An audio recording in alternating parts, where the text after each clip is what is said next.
Well, in the aftermath of the foiled alleged terror plot, the UK government is now considering a complete overhaul of security systems at airports. Transport officials are said to be considering introducing passenger profiling on grounds including ethnic origin and religion. But while supporters say it could cut delays, opponents, of course, say it will cause resentment and that improving technology is more important. Well, the debate about racial profiling has been raging in the United States for quite some time. And in our Washington studio is Arsalan Iftikhar, National Legal Director at the Council on American Islamic Relations, America's largest Islamic civil liberties group. And here in the studio with me is the security analyst Sajjan Gohal from the Asia Pacific Foundation. Well, let's go to Washington first of all, and to Arsalan Iftikhar. How do the people in the United States at the moment regard racial profiling after 9/11? Well, racial profiling has always been a pretty hot-button item here in the United States.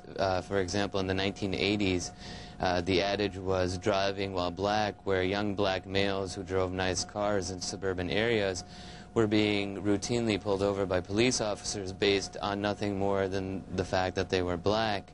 Now the adage after 9/11 has become flying while brown, where it seems as though American Muslims, Arabs, South Asians, and those perceived to be those demographic groups are being targeted solely because of their race or religion affiliation. Yeah. Sajjan Gohal, the problem with profiling, of course, is that it only looks at a certain group, presumably those between, what, 18 and 40, and as we've said, from some certain backgrounds. This is part of the problem to do with profiling, as you just mentioned, and there needs to be a proper debate inside this country as to how it could be implemented, what parameters could be used. Certainly we do need to talk about it because counterterrorism agencies do believe it does help, but what we have to remember is that there is no stereotypical profile of a terrorist, that they are colorless. They don't necessarily have to be people of Asian or Middle Eastern descent. We've seen Europeans, converts being recruited into the terrorist fold, and if we assume that a terrorist comes from one particular ethnicity, that could actually be dangerous. We could ignore the other threats. So we have the primary areas to look at the ages, because that is where the most people are being recruited, is from 18 to 36. Let's go back to Washington and continue that thought about the impact that all this might have on, for instance, the Muslim community. Well, I think something important to keep in mind is that in any Western society, the concept of community policing has always been a sacrosanct part of law enforcement, where community members would help to report any sort of criminal suspicious activity that they were seeing.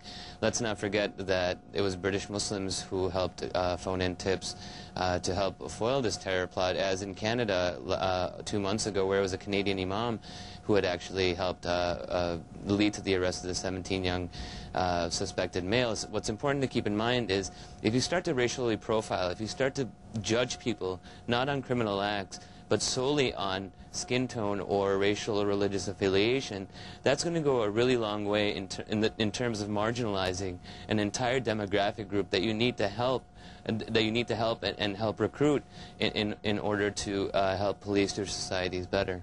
So, Sajjan Gohal, in Israel, for instance, I mean, if you're flying in and out of Tel Aviv airport, I mean, the security there is really tight, and it works extremely well, doesn't it? How is that done, and why can't it work in other parts of the world? Well, in Israel, it is exceptionally tight. It takes about 3 hours to actually check in. There are a number of processes. A lot of questions are asked. It's not necessarily practical to be used elsewhere in the world. As we're seeing already in the UK, there are huge queues developing. Passengers are getting irate. Airlines are being frustrated. The airport authorities are getting criticized. What we do, of course, have to have is a system in place that can screen people, check, ensure that any individual that poses a threat can be dealt with quickly without it affecting the airport. Of course, that's easier said than done. People are talking about improving technology, which is, of course, essential. But, of course, counterterrorism operations are primarily intelligence-led. That is the main area that we always need to look into, because it's the information that can stop a possible plot, as has happened in the past, and possibly is what is connected to the recent alleged plot that has been thwarted.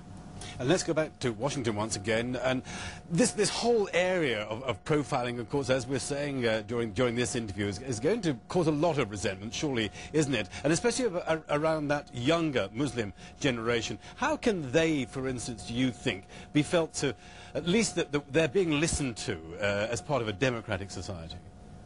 Well, what we're trying to do, obviously, is we are trying to serve as a conduit and a liaison between the federal government here in the United States and the American Muslim community of over 7 million people. Obviously, you know, it is a long-established fact here, especially in the United States, both from the FBI, Department of Justice, down to local and state law enforcement agencies, who have said time and time again that racial profiling is not an effective law enforcement technique.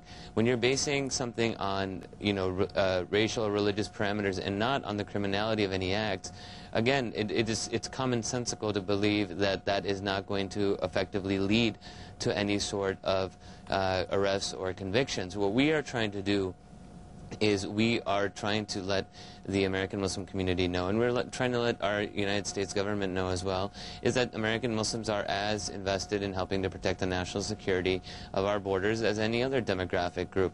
Just because, you know, some terrorists happen to share some sort of ethnic or religious affiliation with 1.2 billion global Muslims around the world does not necessarily entail that, you know, that Muslims should become second-class citizens, lest we forget that in the United States before 9/11, the #1 terrorist attack ever to occur on U.S. soil was by a white man named Timothy McVeigh when he blew up the Oklahoma City Federal Building in 1995. We didn't go out and racially profile every blonde-haired white male after that. And so I think, you know, the concept of racial profiling is slightly a misnomer. It should be more closely called racist profiling, because unfortunately it deals with people who happen not to be white and are treated as second-class citizens. Let's just bring in finally Sajjan Gahal once again. Isn't it true that no matter what security we put in place, I mean, this time, of course, we're talking about liquid explosives. We've seen one possible machine that might be able to stop that sort of thing getting through.